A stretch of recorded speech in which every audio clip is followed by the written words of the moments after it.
Hi everyone, and welcome to today's Safety and Health webcast, Can You See Me? ANSI and FR, sponsored by Bulwark. My name is Kevin Drewley. I'm an associate editor with Safety and Health magazine, and I will be moderating today's session. Thanks for joining us.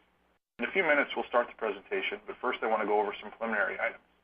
The views of today's speakers and organizations are their own and do not necessarily reflect those of the National Safety Council or Safety and Health magazine. Any mention of a commercial enterprise, product, or publication does not mean the Council or magazine endorses those items. At the end of today's webcast, we will conduct a question and answer session. To ask a question, simply type it in the text box in the lower left-hand corner of your screen and click the button for Submit Question. Feel free to ask your question at any time during the presentation. You don't have to wait for the question and answer session to begin.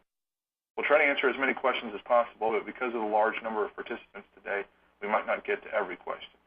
Any unanswered questions will be forwarded along to today's speaker. For basic troubleshooting information, click the Help button located on your screen. At the end of the webcast, you'll be asked to complete a brief evaluation survey. I will let you know more about that after the presentation. This webcast is archived, so you can access it after today's live event. To view this webcast and all of our past webcasts, go to safetyandhealthmagazine.com/events. With that, let's go ahead and get started. Our speaker today will be Derek Sang, Technical Training Manager at Bulwark. In over 20 years of involvement with the flame-resistant clothing industry, Derek has developed and conducted more than 250 educational and informational seminars on the hazards of arc flash and flash fire. He is a recognized subject matter expert as well as a qualified safety sales professional and certified environmental health safety professional, among other qualifications. Again, we thank all of you for tuning into this presentation. Derek, whenever you're ready, go ahead and take it away.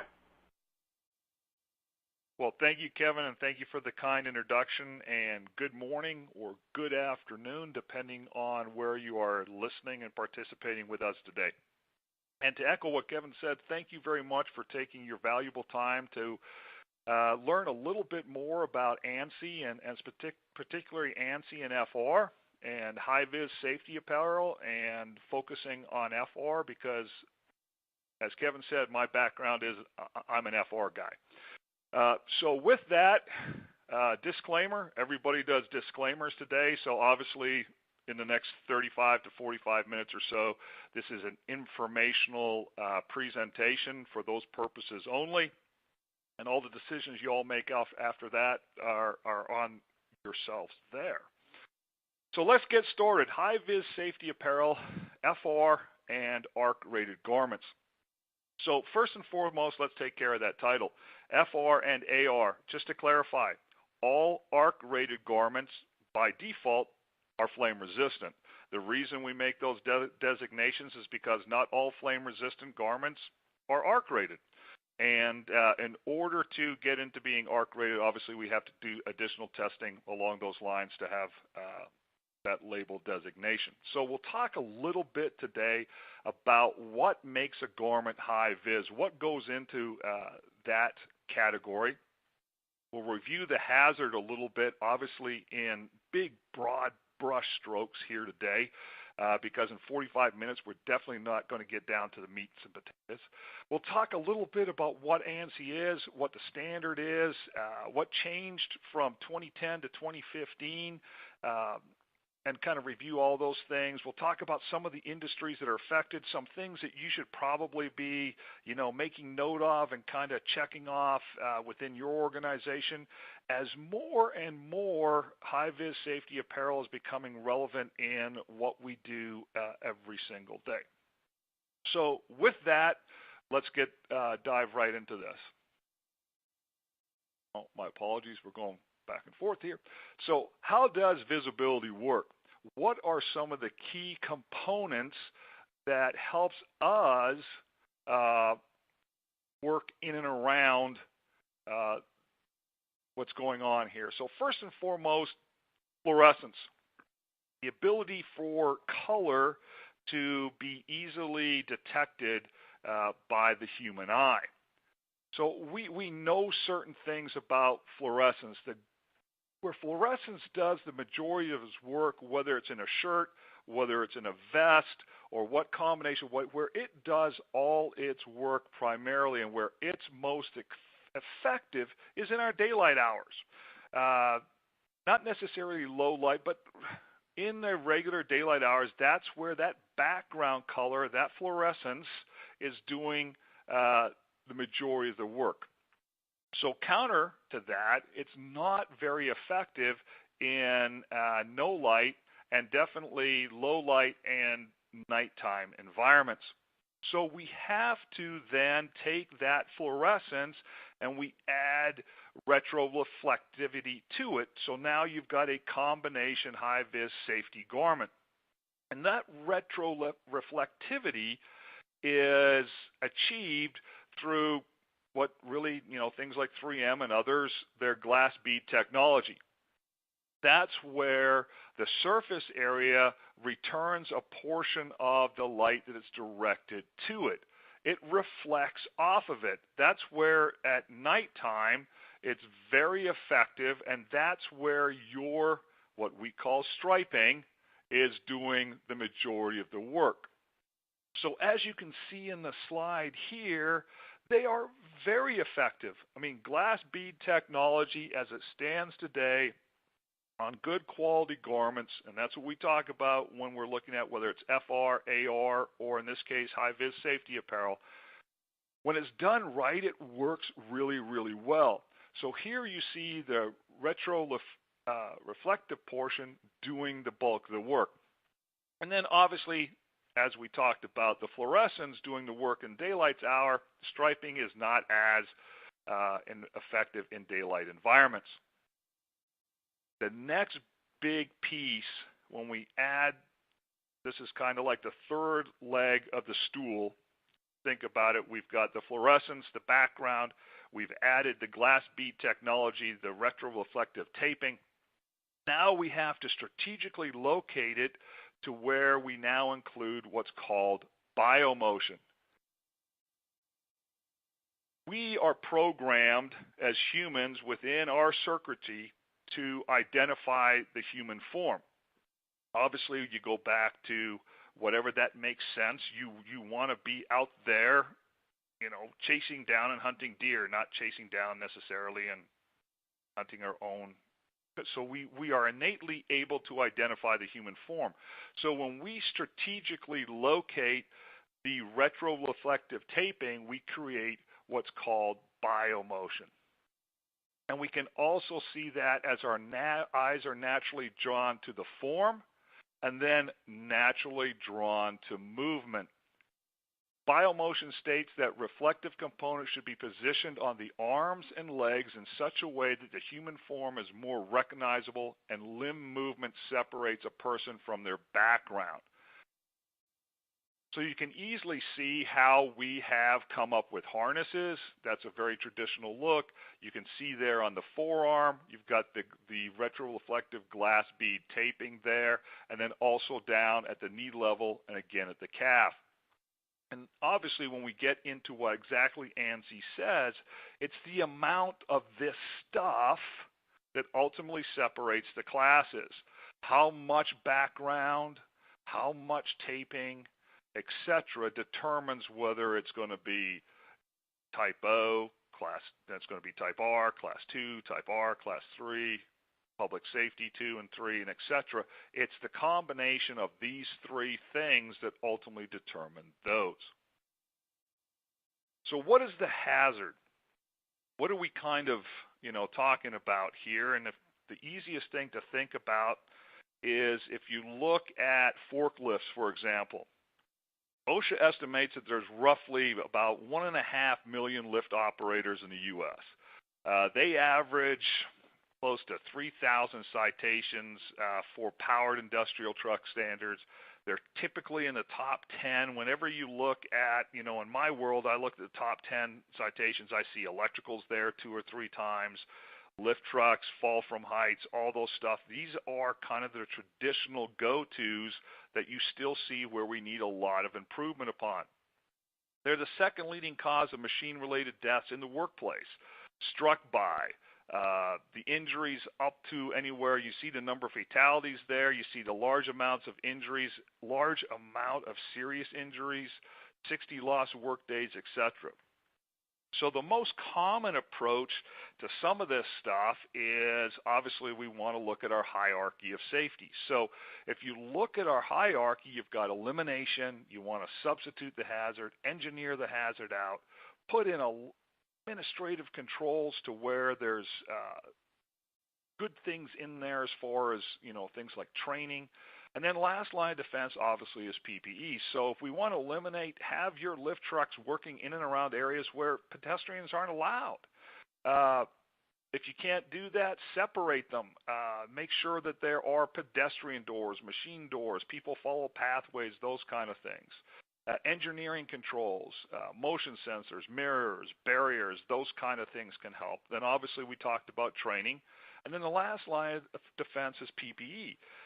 If you think about a warehouse environment, and you've probably seen videos on this, when you have people wearing regular everyday work clothing, walking in and amongst stacks, and then walking in and amongst these machines, they're hard to see.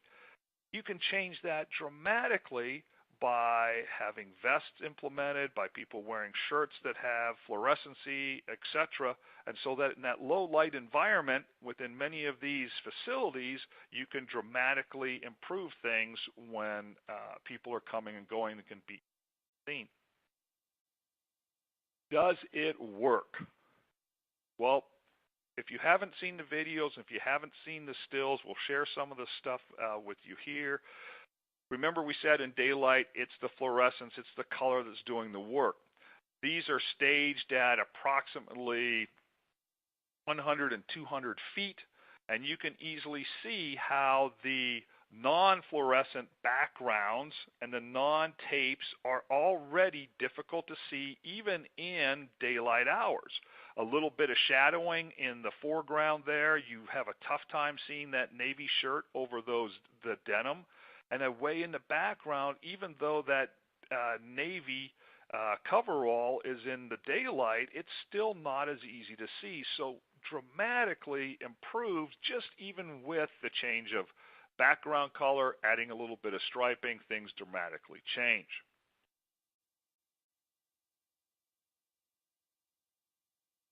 A little bit of both. So now you're getting into low light, you're getting into dusk conditions.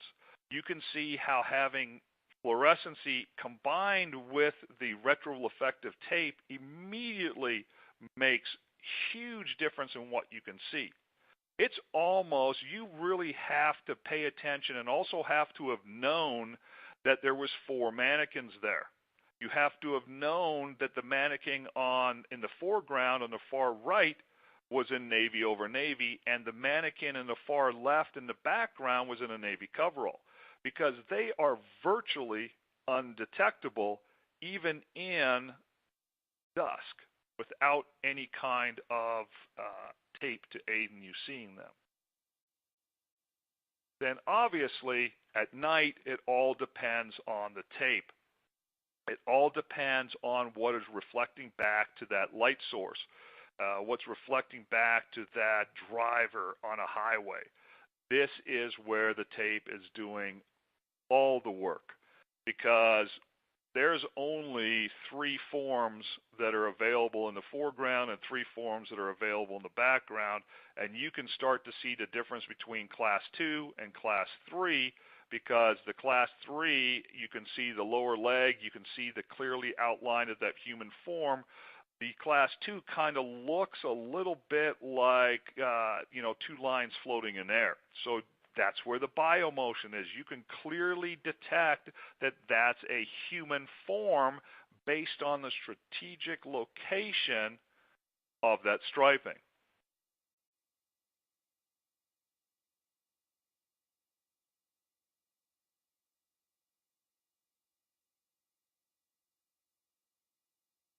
So what is ANSI? So it's the American National Standards Institute.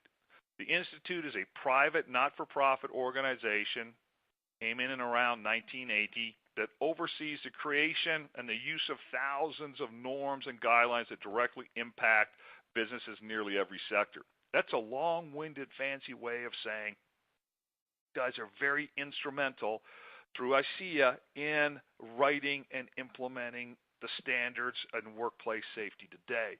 And we are familiar with tons of ANSI standards, from our footwear to our hand protection, eye protection, head protection, and now we have in 107, we have them in HI VIS safety apparel. So what really changed from the 2010 standard into where we are in 2015?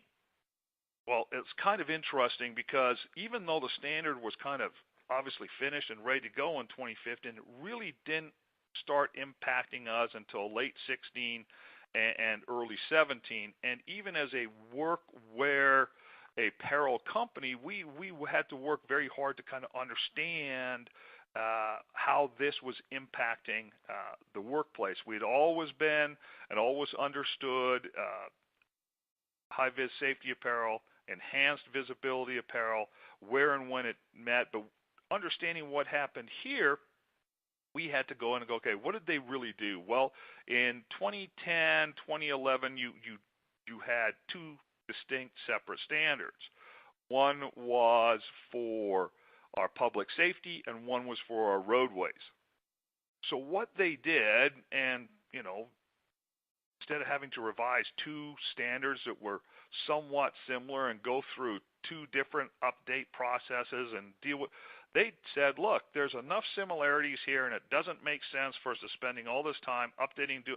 Let's combine the standards. So basically, they took the roadway 107 and then 207, which was public safety, and they combined them into what we have today, which is the 107.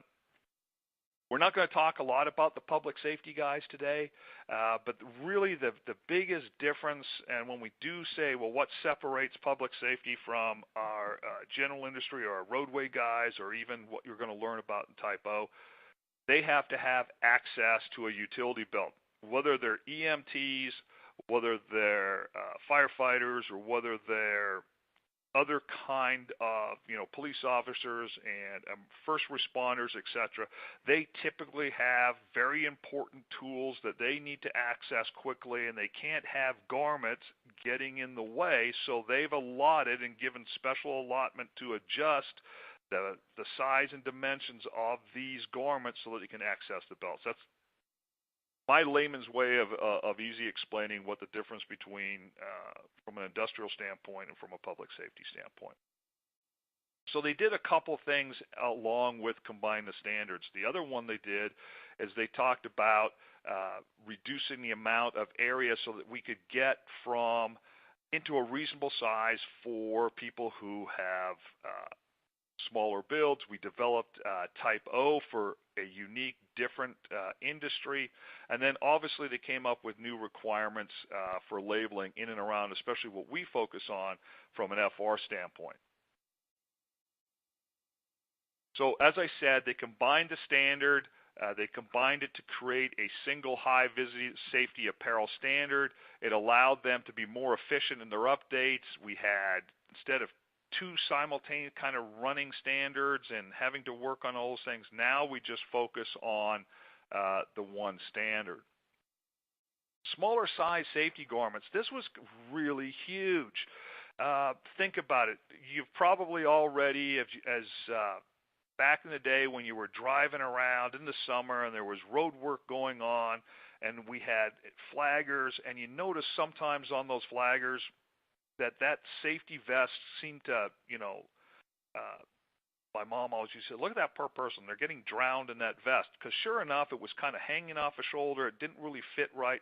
Well, they finally decided, look, those background requirements and those taping requirements are very important. But there's a greater hazard by having an ill-fitting garment. So let's make some considerations to where we can downsize the garment, make some considerations to reduce the background requirement, reduce the amount of everything to make sure that the garment fits well, because the greater hazard was having an ill-fitting garment.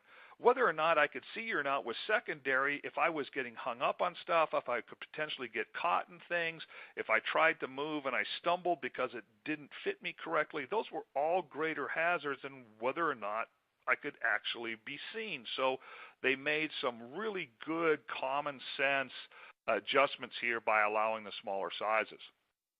So that was exactly the thought behind all this. For Type R Class 2, they were able to reduce it by 30%, and for Type R Class 3 down to 25%. So you actually went from, instead of having, I believe at the time, the smallest one you could get was a large, now we can actually get down into what's considered even mediums and smalls, so they can definitely help some of our slighter built employees. The other big thing they did is they created types. So you have the new Type O that we'll talk about, Type R, which is our traditional Type R, Class 2 and Class 3 that we're very familiar with. Type P is our public service, and they also have Class 2 and Class 3. And Type O is ANSI Class 1.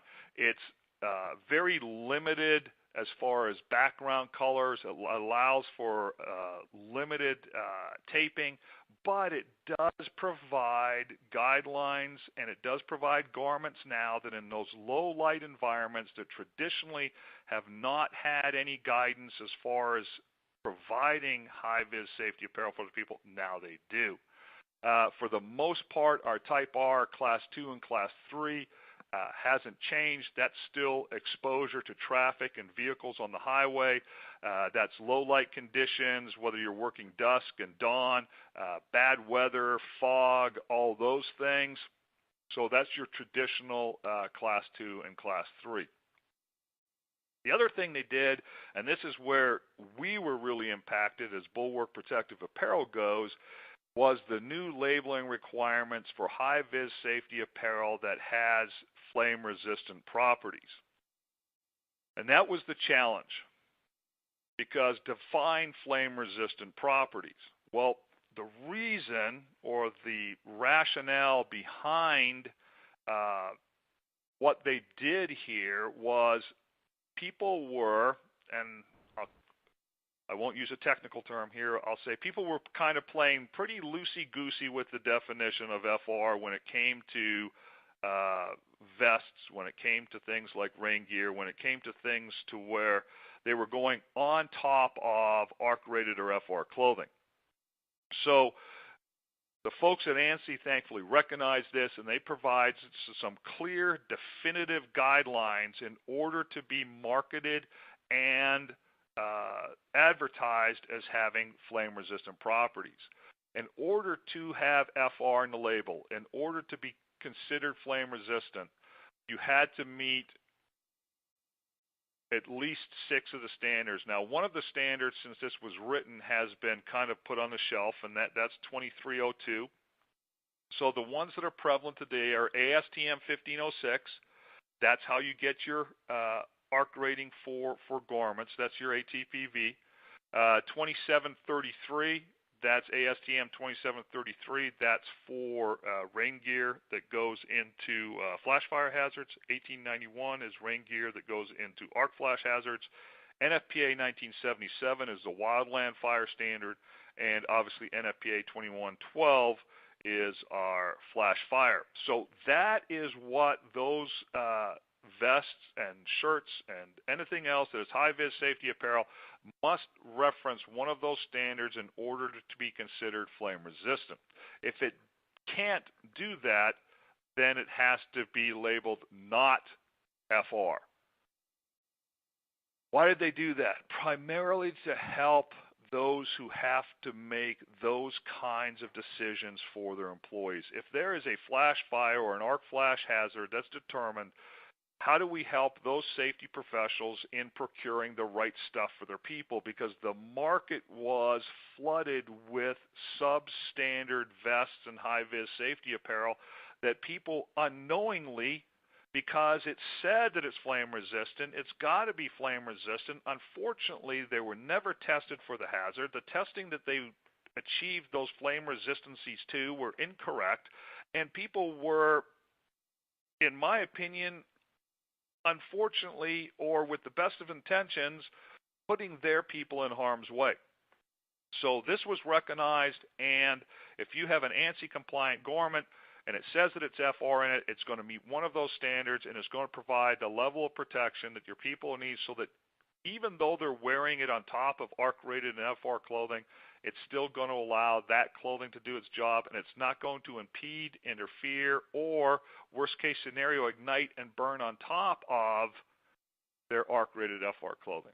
So this was pretty good by the committee in order to make this change. So what are some of the simples and where we are today? So what really changed from 2010 to 2015? Well, Type O, which is off-road, Type R, which is roadway, and then Type P is our public server, are now just the job classifications. That's what you have. Then the classes are your Class 1, which can only occur in Type O. You can't have R Type 1.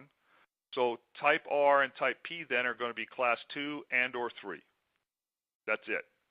So the old traditional, the term level from 2010 has been discontinued. So you don't have Class 2, Level 1, Class 3, Level 2, all those kind of things.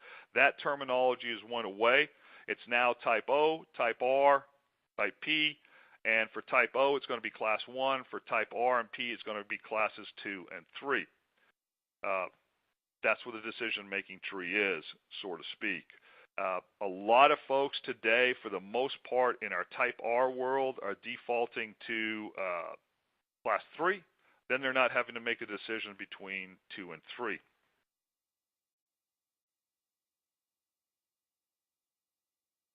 So before we jump into some of the examples of what these garments look like, they've asked us here to take a quick poll. Labels can often be misleading. What should you look for to know your product is ANSI 107 2015 compliant? And your options are, it must state the garment meets ANSI 107 2015 standard. It must specify whether it's Type O, Type R, or Type P on the label. It must contain pictograms showing that it is HI VIS safety apparel and what type it is. And it must include whether or not it is FR, and if so, which standards were used to evaluate the flame resistance, or all of the above. So I'll give you a couple seconds to click on that and think about it.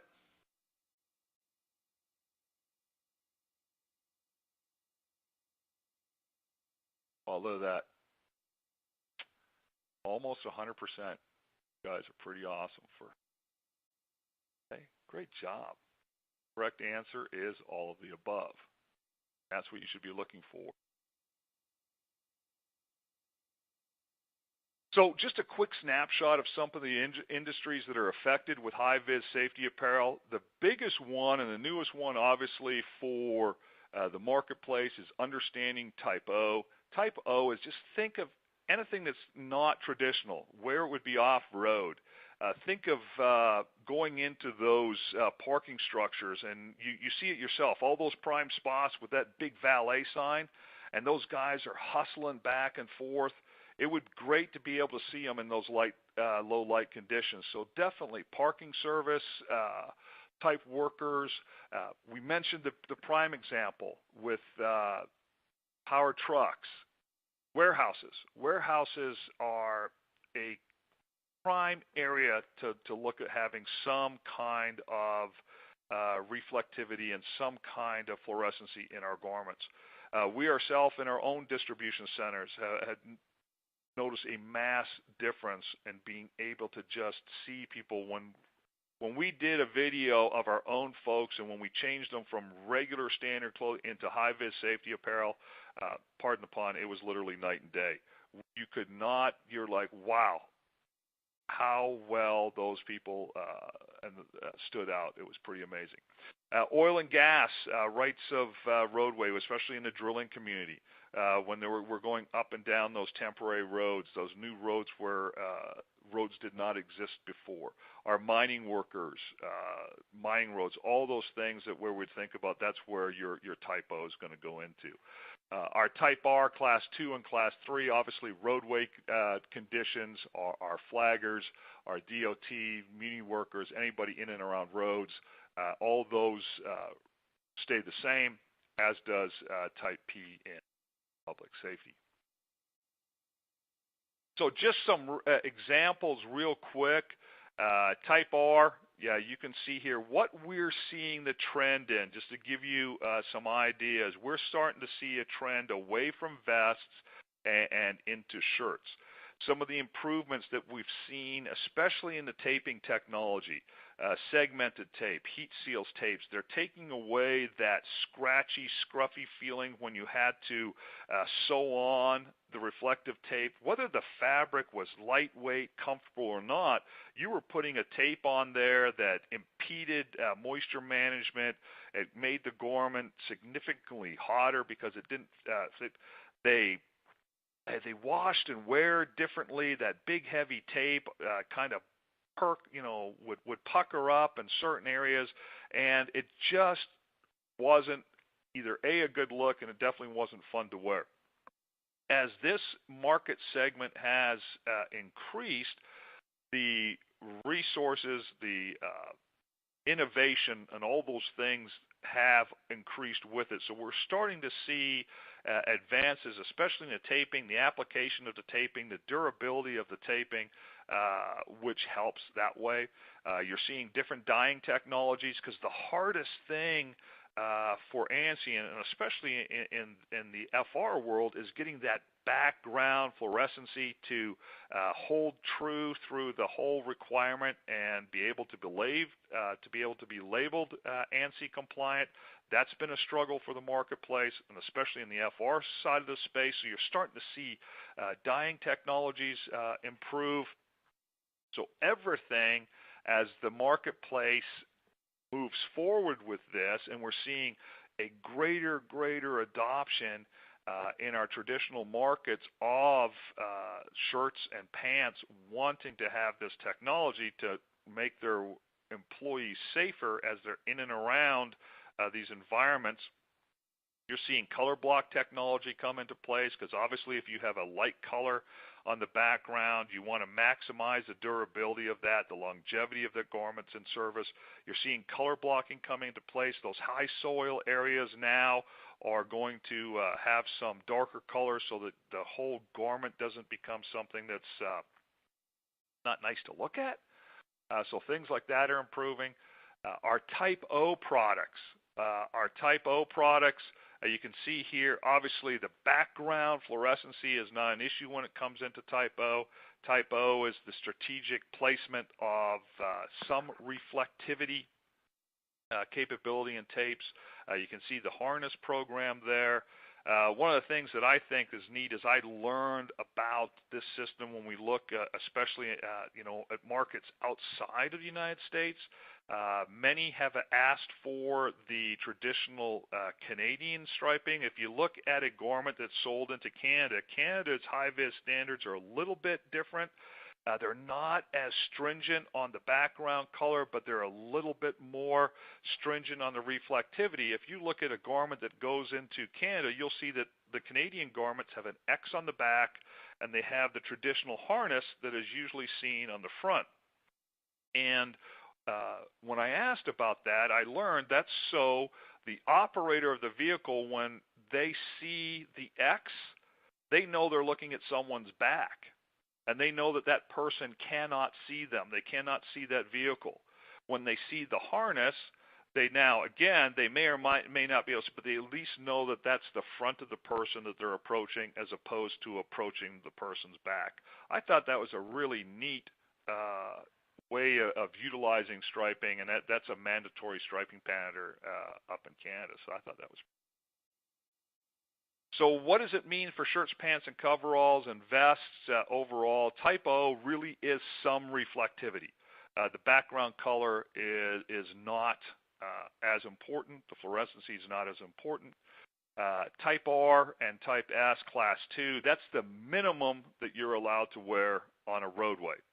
And then Class 3 is kind of based on the hazard assessment.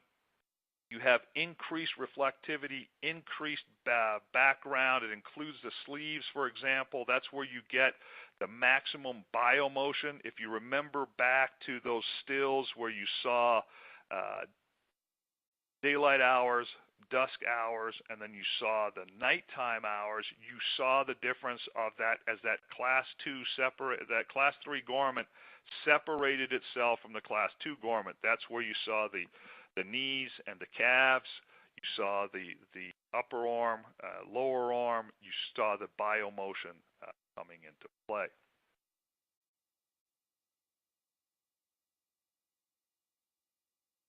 So we're getting ready to wrap up here shortly. We'll have some time for your questions, but just kind of a bonus thing to think about.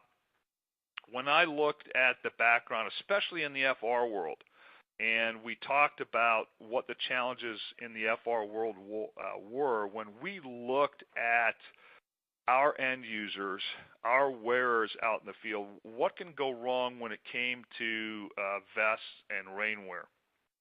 A couple of examples here. Well, one, the example on the left is you have no idea what that vest is just by looking at it. You can already see that he has taken some liberties with his ARC-rated clothing, FR clothing that it is. It's untucked, the sleeves are rolled up, and things like if he pulled that vest from a tool room and he's in a tool room that has both non-FR and FR vests, how does he ensure that he got the right vest? There's things like that you need to consider. The rain gear on the right, what can go wrong there with rain gear? So as we started looking at these two primarily high-vis safety apparel items, and we looked at, obviously rain gear is more than just high-vis safety apparel. You're actually looking at environmental protection. What are our concerns? First and foremost, if you like the webinar and if you're in the FR world and you want to make a couple notes of something, what I always tell my folks to do is just make a note and go back to your facility and check your vests and check your rainwear for a couple things. First and foremost, if you look in that label and you don't see, even whether you're arc flash or flash fire, if you don't see an ATPV in the label, that should be concerning. Secondly, if you only see one standard, and by one standard I mean it says this garment has been determined to be FR either by ASTM 2302, ASTM D6413, or NFPA 701, that should be a huge red flag. So what do those standalone standards mean? In and of themselves, they mean nothing. For example, 2302, that's a standard that I mentioned has been withdrawn. It's kind of been put on the shelf as they're going to revisit it and hopefully rewrite it and re-implement it. It is the heat-resistant, flame-resistant labeling standard. It will tell you absolutely nothing about the flame-resistant properties of that garment. If you are in an arc flash or a flash fire hazard and you're implementing vests or rainwear with that standard on it, it's virtually meaningless. If you read the standard, it says not to be used in an arc flash or a flash fire. So folks were able to meet the bare minimum requirements of heat resistance and flame resistant per the standard, and they were marking them into areas where arc flash and flash fire garments were being utilized, and they were marking them into companies as FR vests and FR rain gear. They will fail miserably. Consequently, is ASTM 6413. This is a standard. It's the vertical flame test. Many of you have seen videos of this. It's a small cabinet. It's basically a Bunsen burner that is ignited, and there's a 12-second exposure to fabric that is suspended in a metal frame above the Bunsen burner, and at 12 seconds it goes out. That flame has to self-extinguish. It has to have a certain amount of char length to begin evaluating additionally for whether that fabric should be used in flame-resistant, ultimately arc-rated garments. It is not a performance standard. Whether you pass or fail that as a fabric, whether it's a high-vis safety apparel, potential apparel fabric, or as a rainwear fabric, it's not a performance standard. It will tell you absolutely nothing about how that fabric will perform in an arc flash or a flash fire. There is so much other testing needed, so many other standards that need to be passed in order to go into those hazards, that as a standalone, it tells you nothing. There is lots of rain gear out in the marketplace today that has that as the only standard that it's met, and it's getting sold into the marketplace today. So cautionary tale there.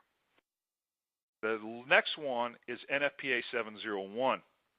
We see this a little bit in our rain gear. Where we see a lot of it is in our high-vis safety apparel vests. 100% polyester high-vis ANSI vest that is FR, and you look in the label and it says to NFPA 701. That is not even a garment standard. It is a standard in the hospitality industry. It's used for draperies and linens. It's used in some other kind of. So think about it. A large hotel, huge drapes on the wall. They are treated with a fire retardant chemical to slow the combustion so I can get from the 6th floor out to the parking lot and safety. It has nothing to do with high-vis safety apparel, but we see that a lot. The other one you've got to be careful of, there are companies out there marketing their vests as self-extinguishing. But it'll still say in the fine print, you'll see a big SE on the label. Self-extinguishes because it meets ASTM 6413. The garment put itself out by definition. They have to tell you, and they do tell you in very, very small print in that label that, yes, this is non-FR, but it self-extinguishes. What does it matter? It's non-FR. You will have a big hunk of melting plastic on top of your arc-rated FR clothing, and you will have injuries. So be very, very cautious in these areas when it comes to high-vis safety apparel. It's been, like I said, a little loosey-goosey, especially probably in the last 5-6 years, and thanks to ANSI in 2015, they really tightened up those labeling requirements. They really tightened up for our safety professionals who have to make those decisions what the criteria of a FR AR vest should be, what FR AR rain gear should be. So if you have ASTM 1506 in your vest and you have an ATPV of 4.5 calories per centimeter squared, you've got a good vest. If you have rain gear that says ASTM 2733 and you have a flash fire hazard and you work in oil and gas or in a refinery, you've got good rain gear. If it says ASTM 1891, and that's good rain gear because why? It's been tested to the arc flash. So as a utility lineman climbing a pole during storm situations, I know I've got the right rain gear that's going to do the job. Better yet, have your rain gear that says 2733 and 1891. That way you're covered for both hazards. So that's kind of, I'm going to step off of my soapbox a little bit on that one. That's kind of one of those I don't know if you can call it a pet peeve or not when it comes to high-vis safety apparel in the FR world, but that's one of the things that's always caught my attention for the last couple of years. So with that, we're coming up on 45 minutes. We're right on schedule there for 15 minutes of Q&A. Like we said at the beginning, like Kevin said at the beginning, if we get to all your questions, fantastic. If we do not get to your questions, what the great folks at NSC do is they take all those questions, they package them up for me, I get them in an email, and I will get you an answer probably within 2 or 3 days of us getting the information to us. So with that, again, I thank you all for taking your valuable time. Hopefully there was a couple nuggets that you were able to dig out of this, and I look forward to your questions. All right, excellent. Great job, Derek. Thanks for your insights and expertise. Before we start the Q&A, just want to remind everyone of the evaluation survey we're asking you to complete. The survey should be appearing on your screen now. Your input is important because it'll help us improve future webcasts. If you don't happen to see the survey on your screen, please turn off your pop-up blocker. You may also access the survey by clicking the survey button near the lower right part of your screen. With that, we'll get to some questions. First, have any studies been conducted related to HI VIS clothing and how it attracts insects? Wow, that's a good one. I did get a question recently because the HI VIS yellows seem to be a little bit more interesting to our insect population than the orange is.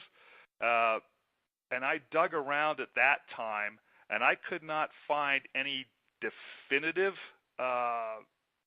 studies done on the attracting of, and I'm gonna guess that we're talking about like wasps and bees and things like that because they think we're a giant flower out in the field there. So I do know that it's a nuisance. I do know that there have been incidents when people have been stung because of that, and the connection is there.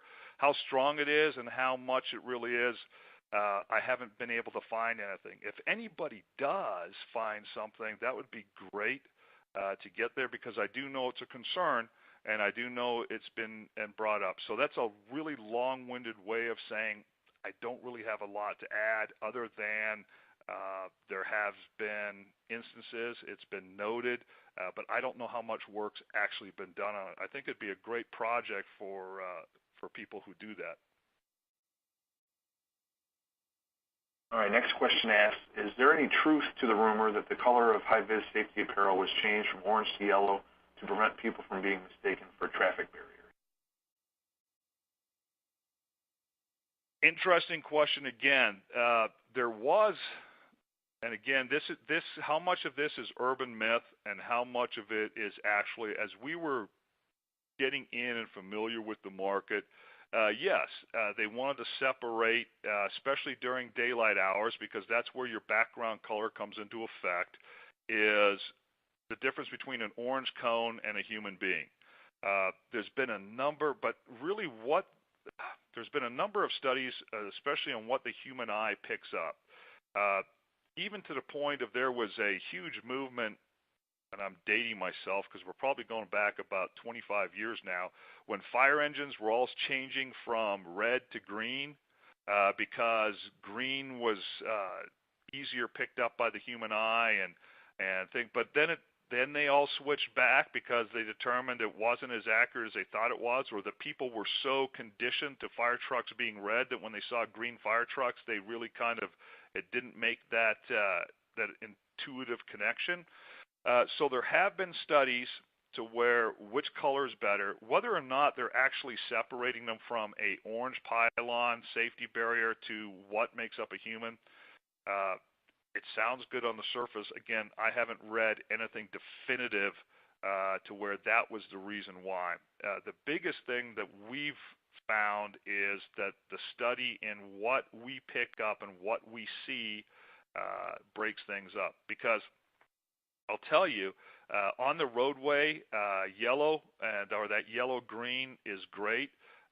If you go out off-road a little bit and you're out in the bushes and you're cutting down some foliage on the side of the road, it's sometimes it's even hard to see when they're on the side of the road and they're in knee-high grass and they're bending over doing something. That separation, it would be almost easier if they were in orange. So yin-yang, two sides of the same coin. Again, I apologize, I don't have a more definitive answer for you. What are your recommendations for warehouse or shipping personnel? That's perfect. That's right into your that's your new typo. You saw some examples that we pulled that what they look like, whether you get into their shirt options, there's color, there's coverall options, there's vest options. I would, if I'm not doing anything today, I would try a couple of different things. One, depending on what their duties are and how much bending and lifting and things, if the vest fits right and it works okay and they can still do everything without that kind of messing them up in their job duties, go with the vest might be the easiest, most economical, universal solution. If not, definitely get them into some kind of shirt that has some reflectivity there as they're moving in and around, especially if you have power trucks and things like that. It makes sense. It will make a marketable difference, especially when you start talking to your forklift drivers, your power truck drivers, and they're like, wow, it really is so much easier to see these guys. Thanks for doing that. So I would take a couple options, do a couple wear trials in there, get a lot of feedback from your people. They're the ones that are doing the jobs. You may have some that work great for vests because of their job duties. Some you might have to convert into shirts because of what they do. But I would definitely work with a supplier who can get you a couple of the samples and have some people wear test them and make sure they work for you and your environment. In a transit facility, should the workers wear reflective apparel instead of high vis yellow shirts? I'm sorry, what was the first part of that question? For transit facilities, if the workers should wear reflective apparel instead of high vis yellow shirts.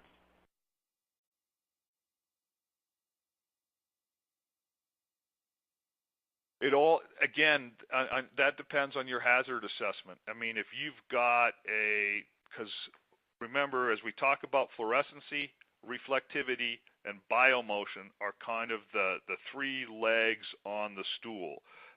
And as the hazard increases, the more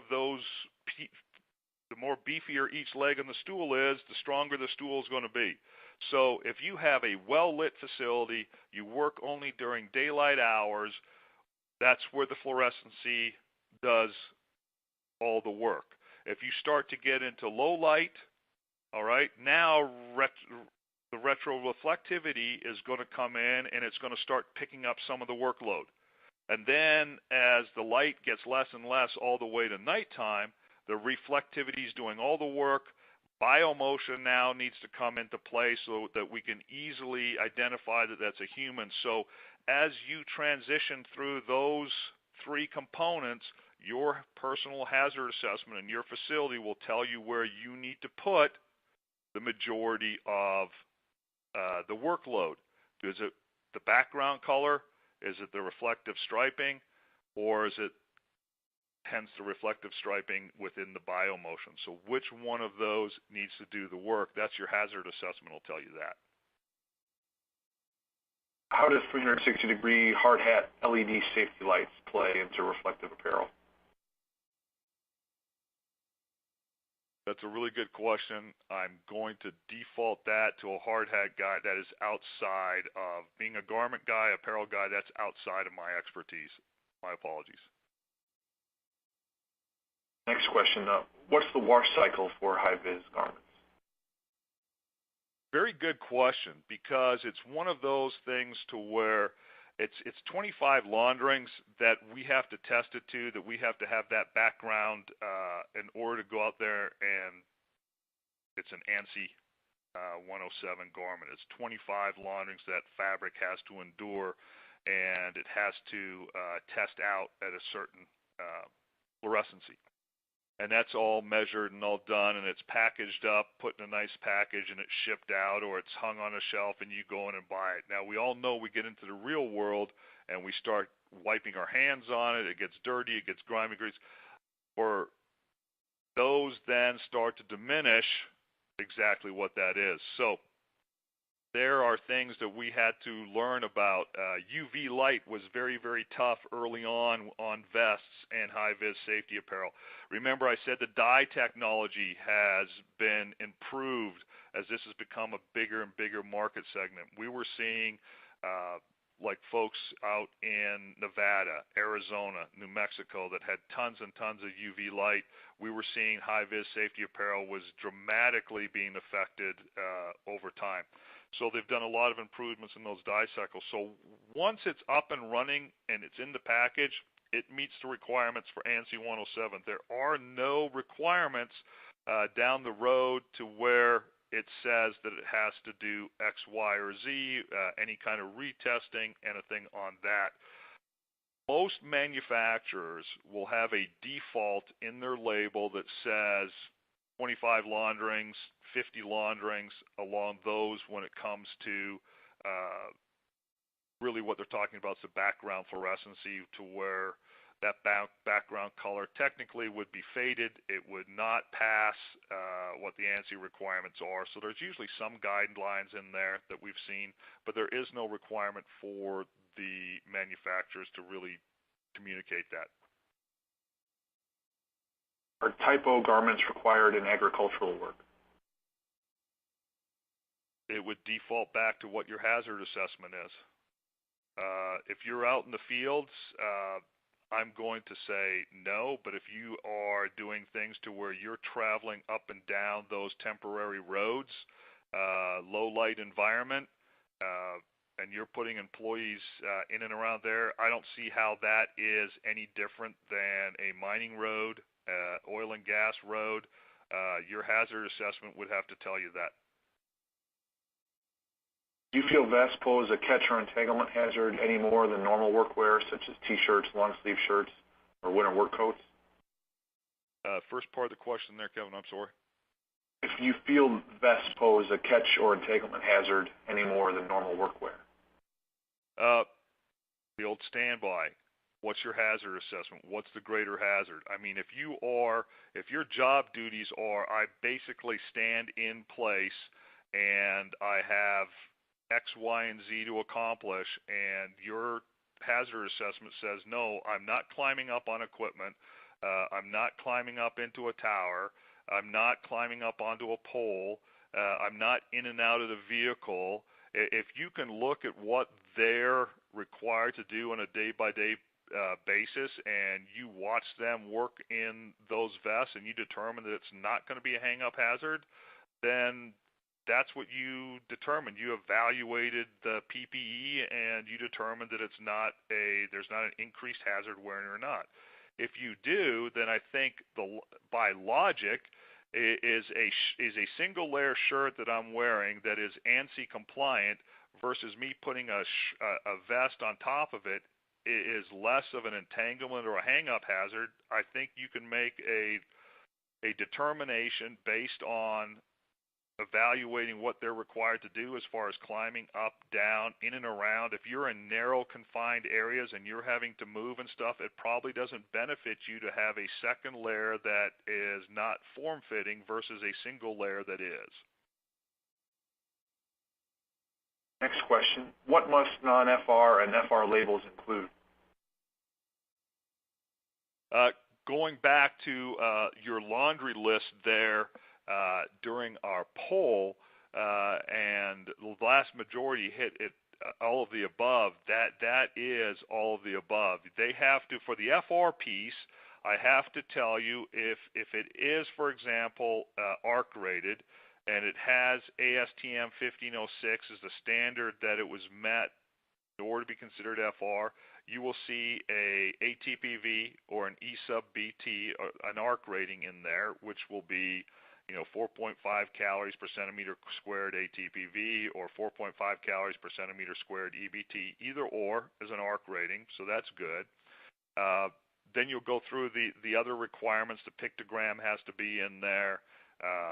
You have to notify what the fabric, what it is made of, all those things that you would normally see in a label. So the biggest piece for the FR is singling out one of those nationally recognized consensus standards for either a fabric test like ASTM 1506 or a garment test like, for example, 2733 for rainwear, 1891 for rainwear, 1977 for your wildland, and then NFPA 2112, which is your garment for flash fire. Any one of those is going to indicate that those FR properties were established in the actual hazard, not just through a single test like 2302, 6413, the vertical flame test, or a mismatch standard for draperies and linens like NFPA 701. All right, we've got time, I believe, for one more question. Is there a specific hazard assessment for clothing, or is it just a general hazard assessment? It's your general hazard assessment. I mean, you are going to look to your consensus standards. For example, we're aided a little bit, like, for example, in NFPA 2112, it has a sister document, which is NFPA 2113, which walks you through a flash fire hazard for dust, gas, or vapors of ignitable liquid. If those do exist, then you do have a flash fire hazard. So that helps out that way.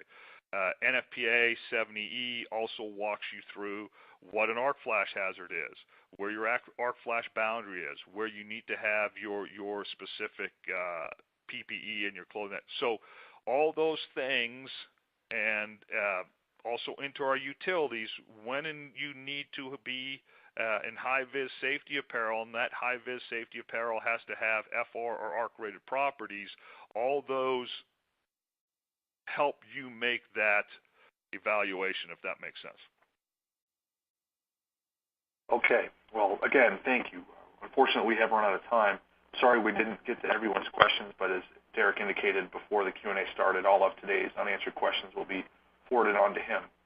Once again, hope you take the time to fill out the evaluation survey on your screen to give us your feedback.